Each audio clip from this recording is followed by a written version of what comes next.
निशुम्भशुम्भगर्जनि प्रचण्डमुण्डखण्डिनि वनेरणे प्रकाशिनि भजामि Vindhyavasini.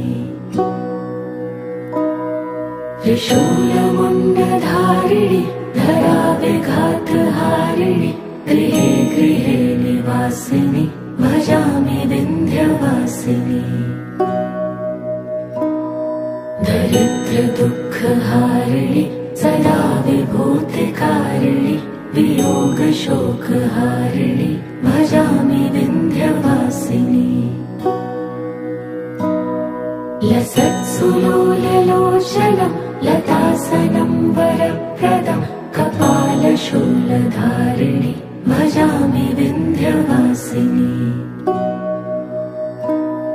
कराब्जदानदाधरां Shiva शिवां प्रदायिनि